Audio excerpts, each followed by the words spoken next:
Gentlemen, welcome back to the Surplus Bunker. Today we're going to take a look at a number of items that you should put back to be the most prepared person that you can be.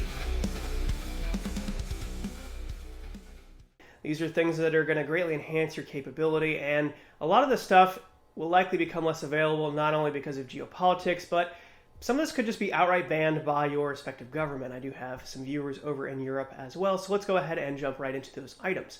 Number one, this is the most expensive thing on this list. We have night vision. Generation 3 night vision would be my preference, though I know many of you overseas are unable to get Gen 3. Gen 2 will serve you okay, but Generation 3 is such a leap up in technology that if you are able to get Generation 3 night vision, I would encourage you to go that direction. And I can tell you right now that the pricing on that type of stuff is just continuing to climb. The prices you would pay now for Generation 2 night vision, those are the prices for what you could get new Gen 3 night vision for in some cases, and you used to be able to pick up blemished PVS 14s for around $1,200 to $1,500 within the past 6 or 7 years. If you continue to delay this type of purchase, it's only going to get more expensive with time, and as demand increases for militaries around the world, it's just going to be harder and harder to source.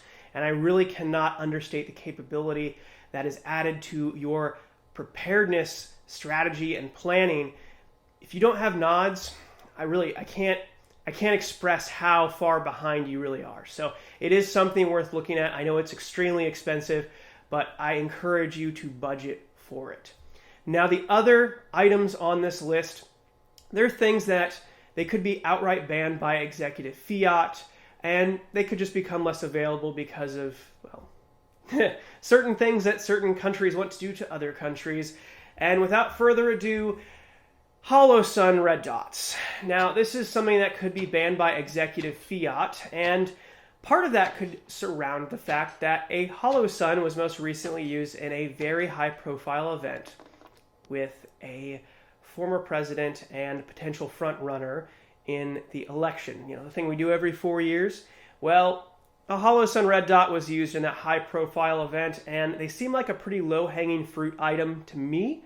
And I haven't really seen anyone touch on that fact. So I would encourage you, if you are looking at investing in red dots, Holosun is a great option. I know I don't like giving money to that entity that assembles these either, but they are a very robust dot. And there is no American equivalent in terms of reliability and price point at this time. So if you want to get some dots, if you want to really enhance your own shooting capabilities, I would encourage you to put a few different dots back. In addition to that, dots on your pistol, they take an incredible beating, and they're not going to last forever. So if you have the resources to put back a couple of extra pistol dots, if you want to have those going into the future, that's something you should take a look at. Now, the closed emitters, if you go watch Barrel and Hatchet, they have a whole talk on that. This is a closed emitter, and they've seen a lot of failures with those, even with just normal everyday carry usage. So that's something to consider. The other thing that we may have issues getting in the near future as well, weapon lights. Like the Streamlight might be hard to get if something were to happen to Taiwan.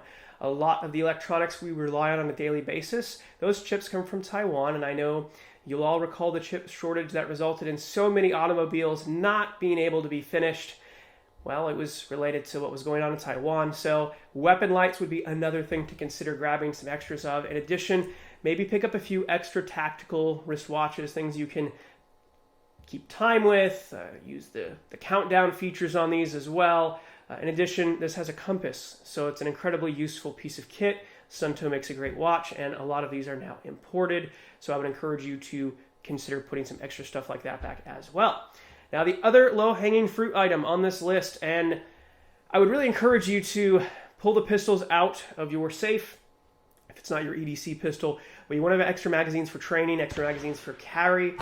Figure out where your mags are made, and an executive order could come down limiting the type of magazines that come into the US, if not outright banning them in the future. So that is something you should take a look at, because it's a massive weak link in the design of a lot of firearms in this country. So make sure you can get American-produced mags if you're going to invest in a new EDC or duty-style pistol. So certain SIGs, Glocks, you can get US-made mags, so they shouldn't be affected by that type of executive action. Now, the last thing I want to talk about on this list, and it's a pretty big one, it's one that affects our ability to defend ourselves, and that is ammunition. You cannot stack enough ammo. I was talking to a buddy about this not long ago, and we were laughing that the best time to put ammunition away was 20 years ago. Well, the next best day to put ammunition back is today, because prices and availability will continue to wane. All it takes is a little bit of political discourse in this country that goes a certain direction, and suddenly things are no longer available. The other big weak link in American-sourced ammunition is that a lot of it uses imported lead. We don't make lead in the United States anymore, so be aware of that. That will continue to drive prices up. I'm not saying the ammo industry shouldn't do better, shouldn't innovate, but that is a major component that we need access to in order to assemble ammunition in our country. Now, the other issue we were running into, and it's low-hanging fruit, access to Lake City manufactured brass for our AR-15s. If we can't get that, that'll certainly drive pricing through the roof for that as well. So that's something to keep in mind going forward. And of course, through executive action, we can always face bans on more types of ammunition, and more countries may be added to the import ban list. You, of course, know by now that Russian-sourced ammunition is no longer readily available. The days of buying a case of 7.62 by 39 and just dumping it into trash, well, those are long behind us, and unfortunately, it may impact other calibers, and as I said, other nations as well, especially as those nations gear up for potential political and military instability around the world. We will just see less and less access to that type of stuff. Anyway, guys, is there anything that I missed, anything that I touched on that you think you should consider adding to this list, or have you already prepared to this level? Drop a comment below, guys. Thank you so much for watching. Stay safe out there and keep stacking.